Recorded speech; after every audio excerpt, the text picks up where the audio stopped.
namni isin hordofaa jiru sun isin kabajeeti moo isin jaallateeti moo yeroo isinitti dabarfachuufi moo isin taajjabuudhaaf fooloo isin godhe jedhaati adda baafna. Osoon kaleessa waan nama qaanfachiisu, waan safuu cabsu, waan aadaa cabsu dalageera ta'eeti har'a gaafa namni lafatti na argee na waamu nan qaanfadha ture. Miidiyaa kanarratti fooloo warri keessan miliyoona ta'uu danda'a. 500, 600, 700 ta'uu danda'a.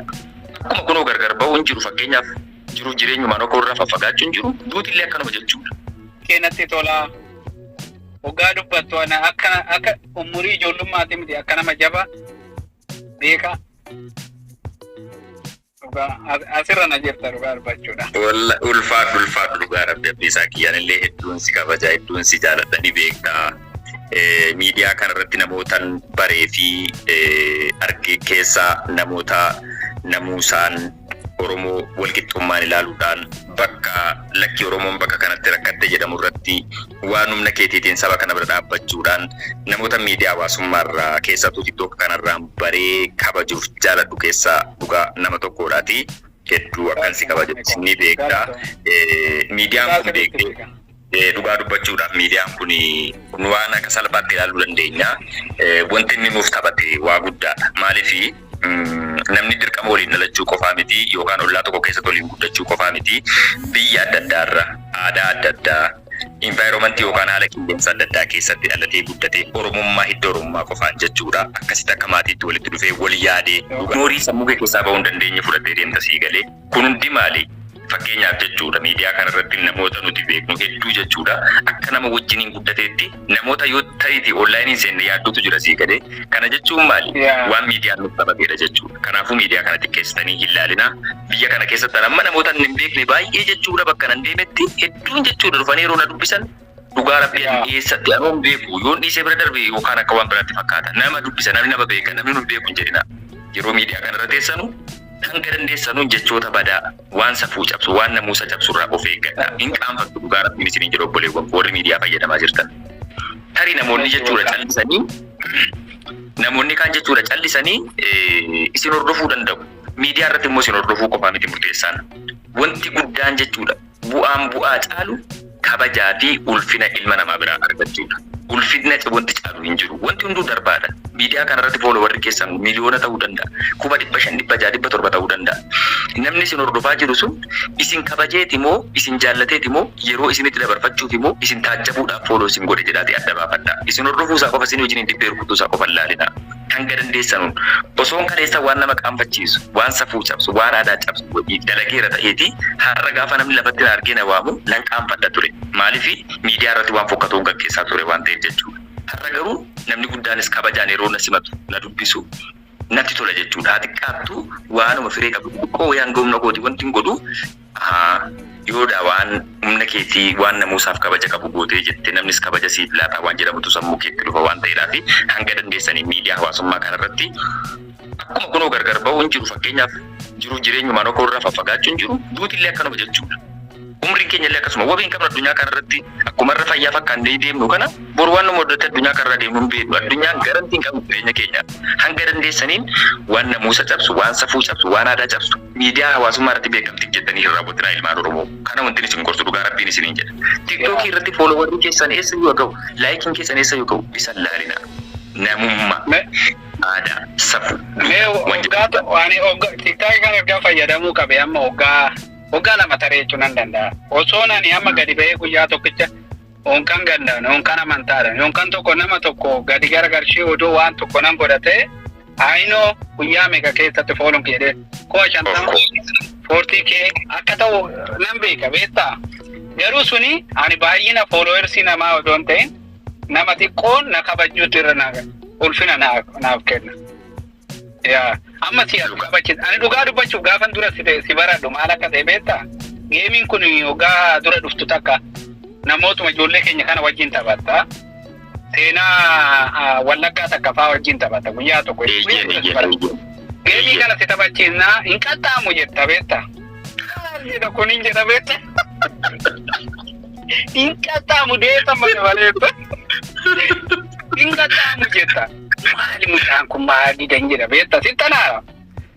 Ani immoo beektaa asinis waan taphachiisa achiinis darbee qofan taphachiisa. Waan mati diddusaniif dhiisa bakka. Mata jechuun fanii ittiin gochuufi. Asuma keessa dhuftee hoggaa ati gochaan ati gootu uummata gosaan ati kennitu namoonni illee hoggaa walitti bu'an hojiin ati hojjettutu moora akkasi kabaju akkasi jaaladhu waan ati gootu kun amantaa kanan jettu kun paartii kanan jettu kun naannoo kanan jettu waan jettu hundumaa guddaas wal qixa kabajaa sun immoo ulfina sitti horaate akka namni si jaalatu si godhe beekaa ta'uu kee mul'ise sigalee.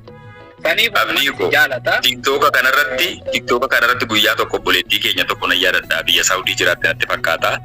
Mucaa sanaan still today nageenya hin qabnu waan si dhibu baallama waliif baallamne yeroo sana TikTok kana reef enjoyinii godhe. By the way TikTok akkan seenu namni sababa guddaa taphate Nasrii Aanoleeti. TikTok namoota abaaran keessaa nama tokkon ture jalqaba irratti. Nasrii Aanolee TikTok ni akka duriitii miti jijjiiramee jira. Dirqama dhuftu malee jedhee jechuudha sa'a 24 boqonnaa na dhowwee akkam Facebook seenu na godhe.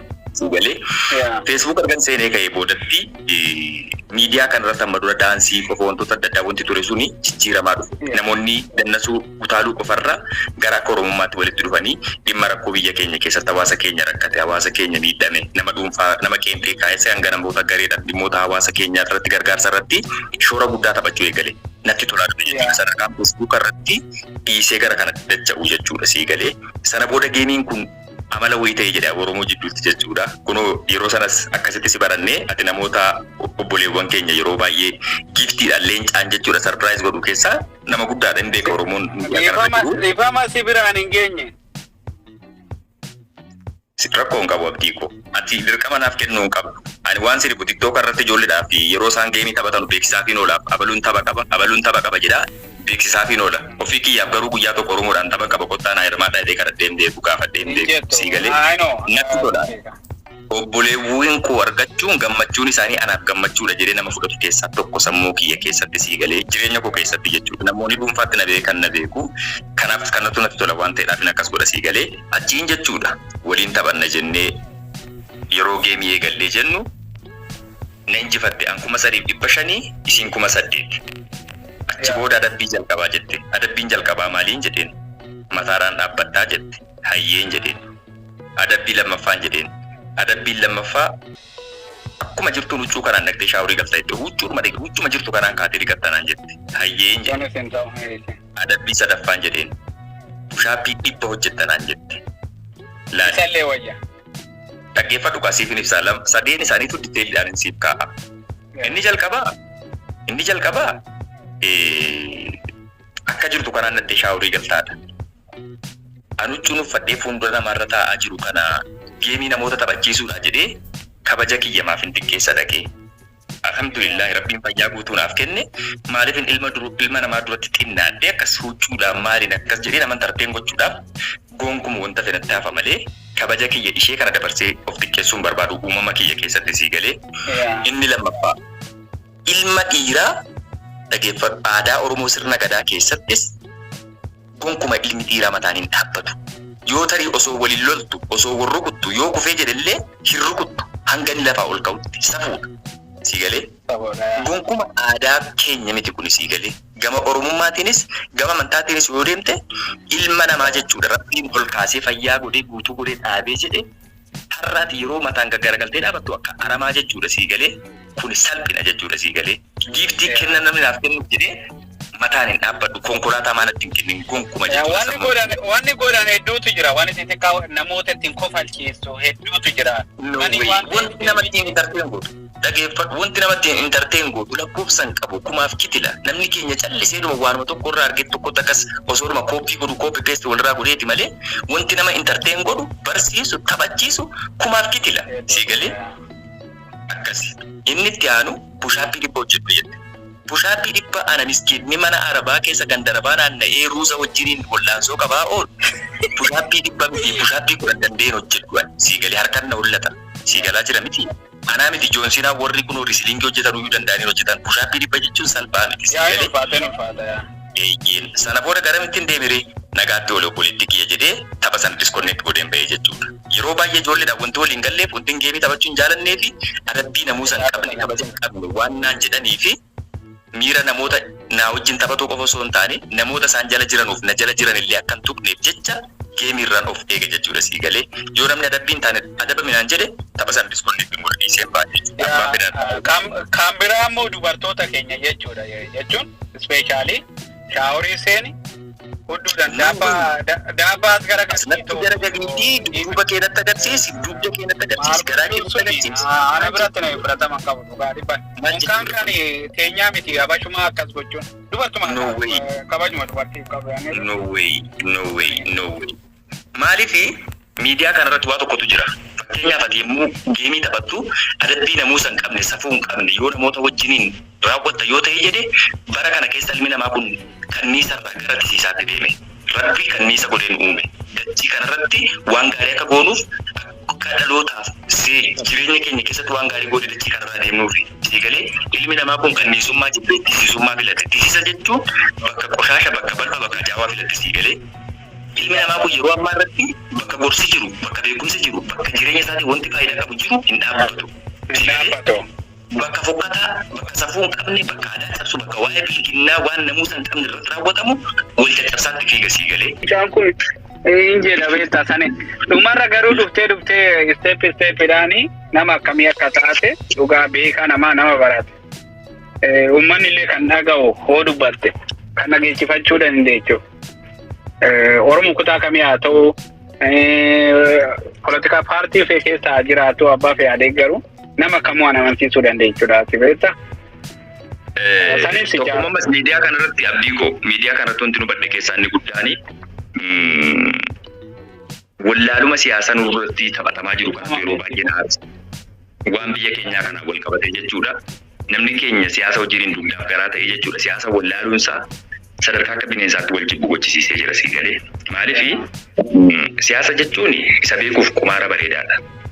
Isan beekneef immoo azaaba yookaan gahannamii addunyaatti sii galee. Maaliif hubata. Dhaloonni amma jiru kun Oromoon jechuudha miidiyuma kanarratti hundu bahee siyaasa jechuu malee siyaasni maal akka jedhamu hin barre. Kaleessa TPLF'nii fi bilisiginnaan jechuudha. Warra raawwachaa turan biyya keessatti waggoota sadan darban waan keessa jiramu quba qabu. Namoota meeqa oltu dhumate biyyattii keessatti lola faayidaan qabu. Kan mootummaadhaaf jedhee ana jibbu jira bar. Kan mootummaaf jedhee ana rabsu jira bar. Ilaalcha isaa yaada isaa waan hin fudhanneef jecha. Obboleewwan dhaaba feetan deeggaraa.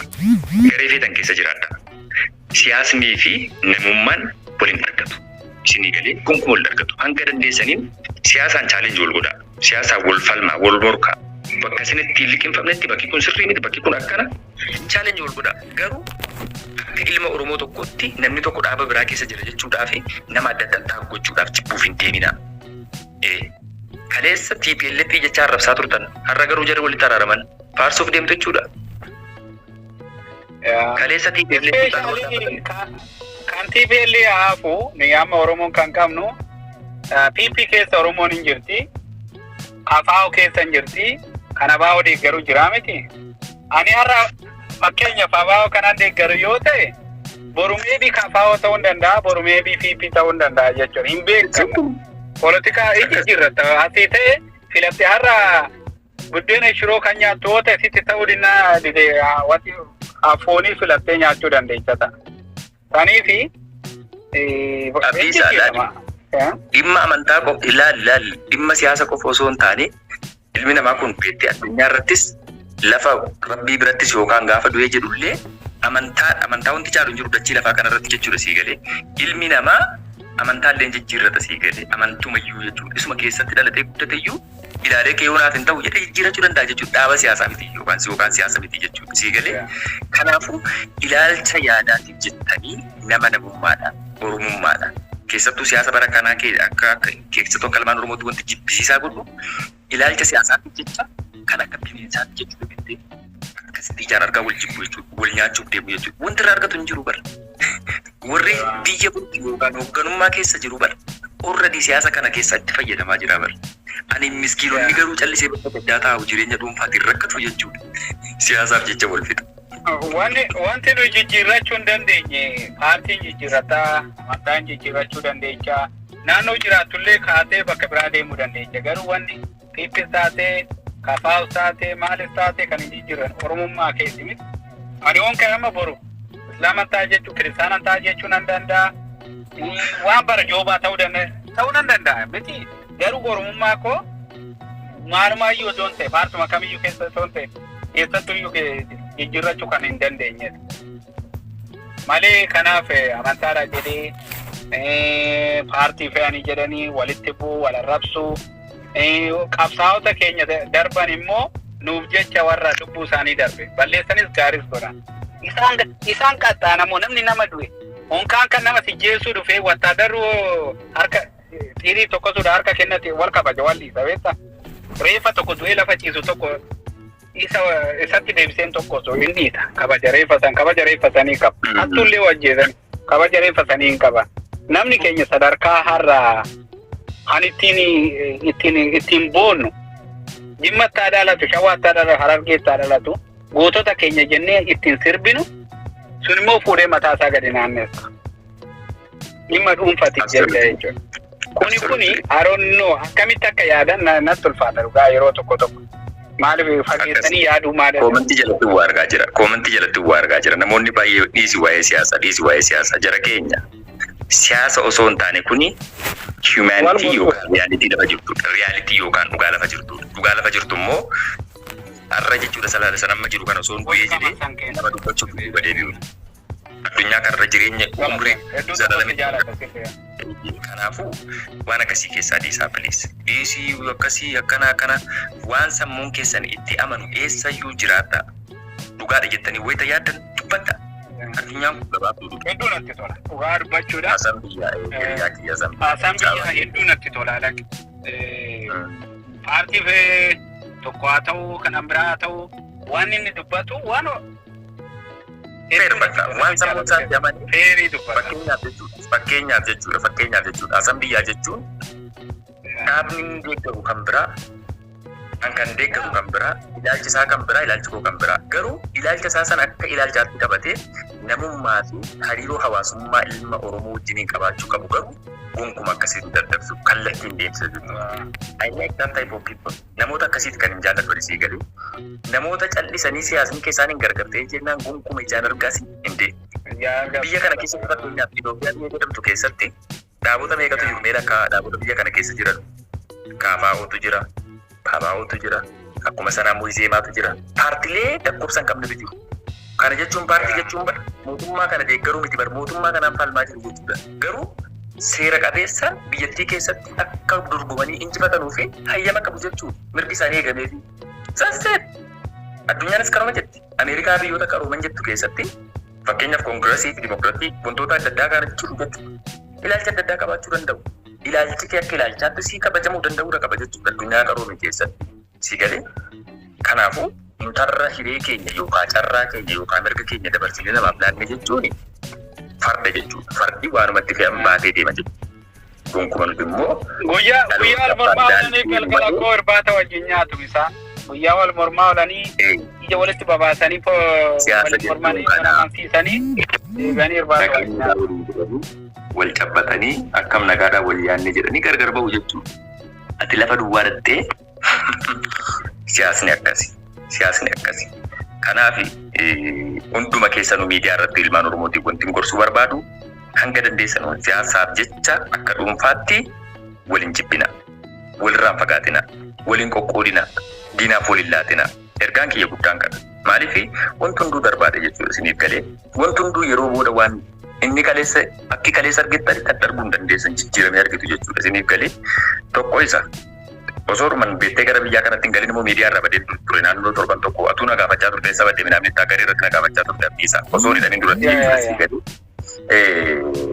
badeen ture miidiyaa irraa wanti hin badee jedhee fi ijoollee miidiyaa kanarra jiranutu gaafa garii arsii farartee jiru. Gaafa garii arsii Wallaggaa jiru. Gaafa garii Jimmaa farartee jiru. Gaafa garii osoo biyyan galiin dura odoo biyyan galiin dura haraman baasaa. Waan si dhibu jechuudha abdiisa. Wallaahi biyya kana keessa dhufan jechuudha.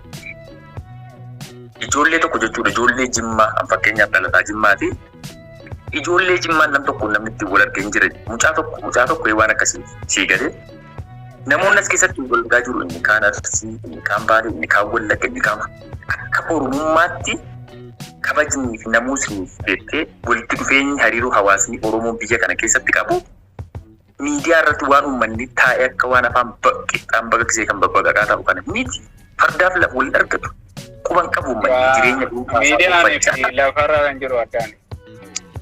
Miidiyaan callisee miidiyuu maratti mataa wal lukkusuudha sii galee guyyarra ajandaa uumanii dhaloota ofii seenaan hojjenne garuu seenaa kaleessa abbootiin keenya hojjetan deebi'e isaan wallaalumaan seenaa gurguddaa akkasii hojjetan nu warra garuu baranne jennee seenaa horiin hin dalagne dalaga jechuudha loon akkanaa isaan wajjin tarree galtee miidiyaa irra taa'uutti